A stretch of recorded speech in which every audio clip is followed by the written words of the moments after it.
Today is the seventh day of the month of Mar Cheshvan, and we are learning Daf Nun Beis Amud Aleph of Maseches Pesachim.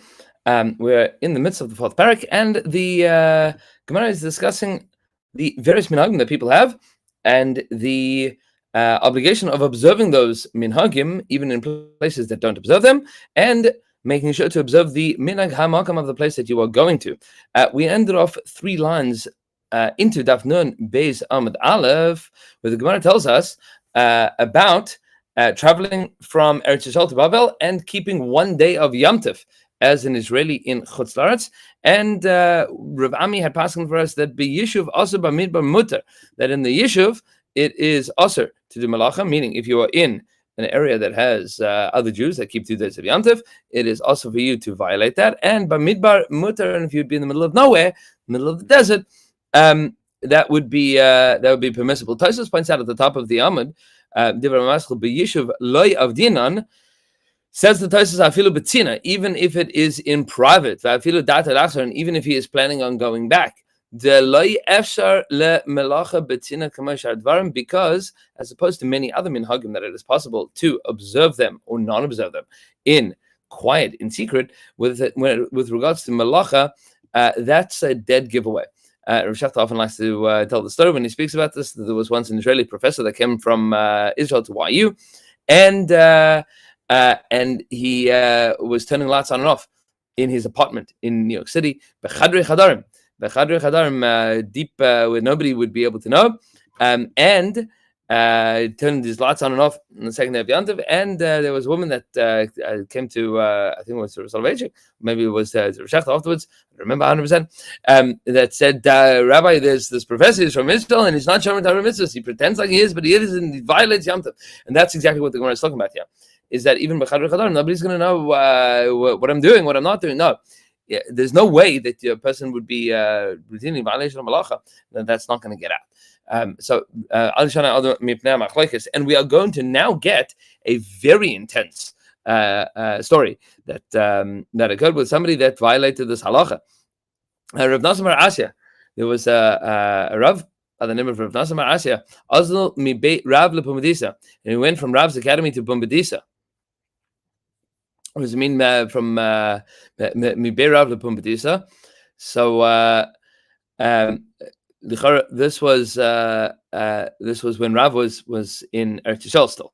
Rav came to Babel later, so and went to Pumbedisa, which was in Babel. On the second day of Atzeres, the second day of Shavuos. So he traveled from Rav's academy to Pumbedisa. Beyond the Sheni Shal Atzeres, on the second day of Shavuos, and Shamte Rav Yosef put him in Cherem, excommunicated him. Abaye says, why don't you whip him? Give him lashes. That meaning he violated the halacha, it's din midrabanan. So that's what's called makas mardus, lashes for insolence, for violating the din drabanan. Marley says, Adifa Avdile, I did better for him. Why? The Marava Mimnu Negida, the Bar Beit Rav, because in Eretz Yisrael, the minhag is that they would vote before giving lashes.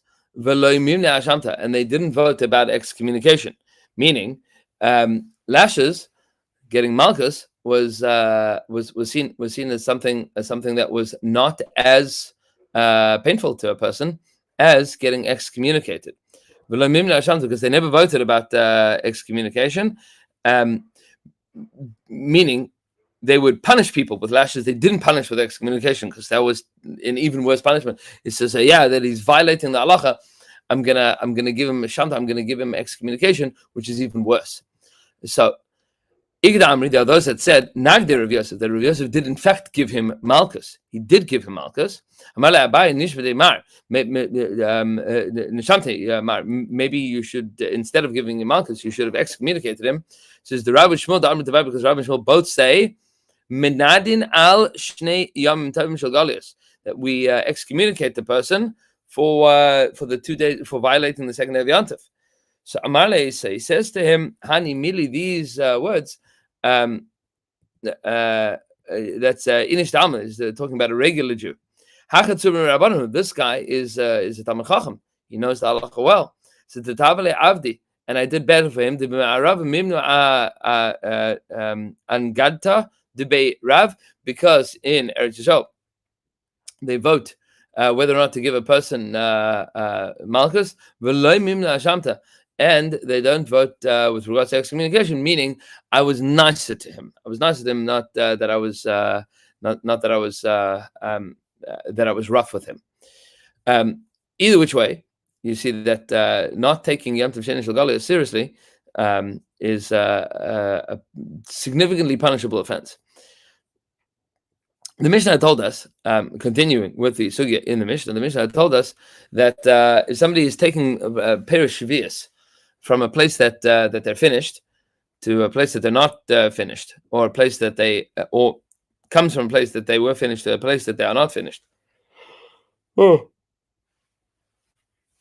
the chiyuv to be mavad, the chiyuv to burn is also notion of chumra makom shalach l'sham and chumra makom sheyatz misham. And the Mishnah told us, and we should see this inside. This is important to review in this context. The Mishnah told us, and this was the Mishnah right at the beginning of the Perek on Daf Nun Amud Aleph at the bottom of the page.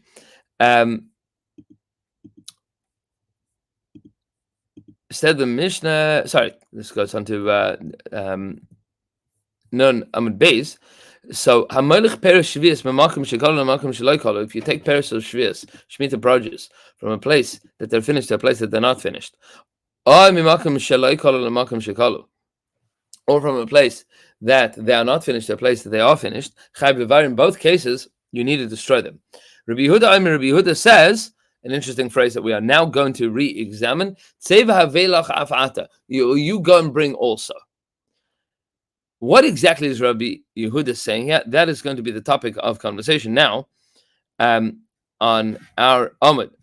So said the Gemara as follows.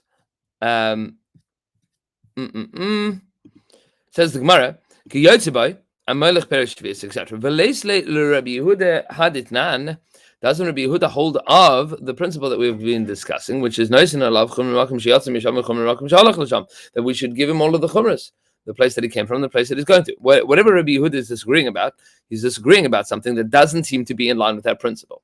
Amar Rav Shesha says, "Bereder Rav Idi," in the name of the son of Rav Idi. Milse achrisik Amar Rabbi Yehuda. Rabbi Yehuda is talking about something else here. This is what he's saying. Even if he's taking us from a place that they haven't finished to a place that they haven't finished. And then he heard later that it was finished in the place that he came from. Meaning, so he's going from place A to place B, and there's plenty peaches in place A and plenty in place B. And he's got some peaches that are coming with him. Then he hears that back home in place A, the peaches are finished now. What does he do now? So Chayv Levar says the Gemara that what the Mishnah is saying is Chayv Levar is that he has to destroy them because where he originally came from, they're all burning peaches now, meaning whatever peaches are left over. Rabbi Yehuda says he can go to the people in the new place and say, no, you can. They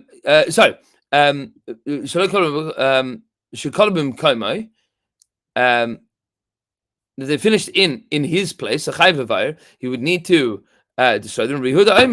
Rabbi Yehuda says, what can he say? You can also go bring it from the place that I brought it from. Meaning, so he wants to hold on to his peaches. He can say to the people that he's with that you can go and get peaches at that other location. So says the Gemara, that doesn't make any sense. But it hasn't finished for them. Who's he talking to here? Meaning, if Rabbi Yehuda is saying that, he says Avelach afata, that's the people in the place that he's in, place B. So Vahalei Kolulahu, but it hasn't finished for them. You just said that place A they finished. So we said no. Rabbi Yehuda lekula kamar. No, Rabbi Yehuda is saying this not as a chumrah. He's saying it as a kula. What's the kula? He's saying it as a leniency. You're trying to tell me that Rabbi Yehuda is saying that he can hold on to these peaches, that this is a kula, this is a leniency, that he's going to tell the people in the place that he's in now that the place that he came from, he's like, no, you can also go and get peaches in this location that I'm in now. So that's why I don't need to keep up with the minhag of the place that I'm in. So that means that Rabbi Yehuda is saying a kula v'hama Rabbi Lazar. Rabbi Lazar says lo Rabbi Yehuda el l'chumra. That Rabbi Yehuda, we have our tradition is that Rabbi Yehuda said this halacha not as a leniency, but as a stringency, as a chumra. So ella, you have to say differently. Ipuch, it's the opposite. That according to the Tanakama, according to the Rabbanan in the Mishnah, he wouldn't need to burn it. In such a case, if place A is finished but place B has not, then the Chachamim are going to say that he doesn't have to burn it. That leniency now exists because when he left, he didn't have to burn it, and now in his new place, he doesn't have to burn it. Rabbi Yehuda says, he says, of course you have to burn it. Why? Because what would you say?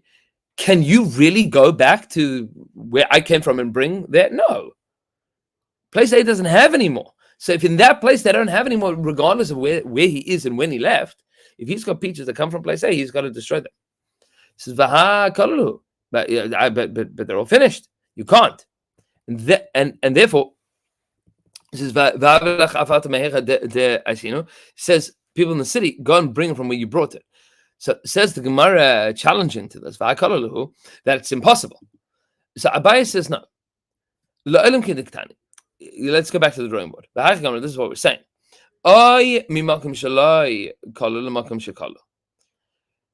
Or from the place that they haven't been finished to a place that they are finished. Meaning, he's bringing it from a place, Shaloi Kalu, place A, they still have peaches, Lamakam Shakalu goes to place B, and they have finished. There's no more peaches there. And then he still has the peaches in his bag. He didn't burn them in place B. Now he goes back to place A. And there's still peaches there. So he took some peaches from place A to place B, back to place A. There's still peaches in place A. In the meantime, they happen to have gone to place B where there's no peaches. So, Rabbi Yehuda would say in such a case, what's Rabbi Yehuda's question? Go out and get from the place that I came from, meaning these peaches have now changed location. And since in place B, it is no longer able to get peaches, you now need to destroy the peaches, even though they originally came from place A. So, but they're finished. They're finished. You can't get them anymore. And that's why Rabbi Yehuda is saying a chumrah. Maseches Rav Ashi now challenges this. Rabbi Yehuda also agav the chamra kalatinu, which is a funny phrase. It means, according to Rabbi Yehuda, what the donkey's back absorbed them, meaning this produce, where did it come from? It came from place A. And it went to place B. And now it's back in place A. And Rabbi Yehuda is going to say that they need to be burnt. Why? Meaning, did something about them being on a donkey's back absorb them? Pshat is, these peaches didn't grow in place B, and he didn't eat them in place B. So it was just like a Control Z on being out of place A. Went to place B, and then you came back to place A. What did movement change about these peaches? Ela Amar of Ashi says, Rav Ashi, I'll tell you what's going on here. Bepluksa dehani tanai. They are arguing, Rabbi Yehuda and the Rabbanan in our Mishnah are arguing with the same machlokes of these Tanaim, Ditnan, where the Mishnah says as follows. If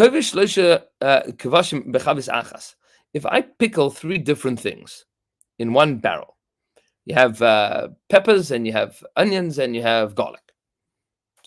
delicious, excellent. Pickling them in one basket. Rabbi Eliezer says, Oichlin al Arishon. You can eat the whole thing for as long as all of them are still available in the fields. Once one of them stops being available, the moment that first species finishes to be available, the whole thing is now asur. Rabbi Yeshua says, Afala achron. No, they're all being pickled together. You can eat them until the last one is no longer available. So you have pickles, you have pickled onions and garlic and peppers. As long as one of them is still out there, you can keep on eating your pickled stuff at home. Rabbi Gamliel says, Kol shekol mina min asada yivar mina min hachavis. The moment that peppers are finished in the field, you got to get rid of them out of the barrel, meaning pull them out. Onions finished, pull them out. Garlic finishes, now you got to get rid of the whole thing. The halacha kidvarav, says the Gemara, and the halacha is like the opinion of Rabbi Gamliel. And that sounds very similar. This is what Rav Ashi is telling us. This sounds very similar to what our Mishnah is talking about. Because Rabbi Yehuda says, go and get from the place that I brought them from. Meaning, what's going on here? Rabbi Yehuda says you can go out and bring from the field.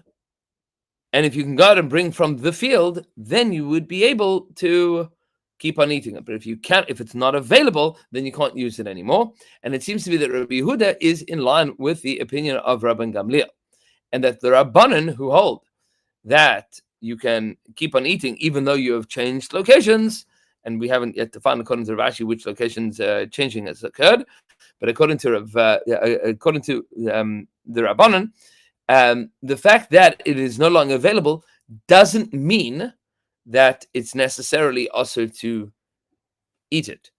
Maybe, according to the Rabbanan, they go according to the opinion of Rabbi Yeshua, that says that as long as something is available, you can keep on eating it. That is Rav Ashi's approach. Ravina Amar Ravina says, "Bepluksa dahani tanaim." That it's machlokes of these tanaim. Which tanaim? Ditnan. We have another option of understanding our machlokes. Ditnan oichlin b'tamarim ad sheyichla achron she'betzoyer. You can eat tamarim, dates, until the last dates are available in tsar. Meaning, we are going to paskin not based on what is locally available, but what is regionally available. Meaning it's not your local fields, but in Tsar, which is the end of the date season. So as long as they could be gotten from somewhere, so in Tsar, you can still get dates, so everybody's allowed to eat dates. Rabbi Shimon Gamliel says, turning over to Nun Beis Amud Beis, Oichlin al shel ben hakipim. You can rely on eating dates that are ben hakipim. Rashi says, "Derek dekalim lias beikaron kotzim saviv, v'hainu shitzim, u'min hadekel atzman hein u'lemala olim sheloi asun kesidron kamin kapas tamarim. Sharuch benashavat tamarim noflim." He says that there are dates. Rashi says that are bein hakipim, that are high up in the trees, in between the branches. Ve'ein oichlin al bein hashitzim, but not those that are around the prickly branches. Meaning those that are between the palm fans, like the leaves that are fanned out all the way at the top of the trees. When the wind blows, those fall out. Those ones you can eat. But those that are in between the very spiky branches, if that's all that's left, then those are not applicable. Meaning you wouldn't be able to access them easily, and that is like the machlokas of the Rabbanan and Rabbi Yehuda. We will continue to flesh us out and explain these machlokim tomorrow morning. Looking forward. We will see you then.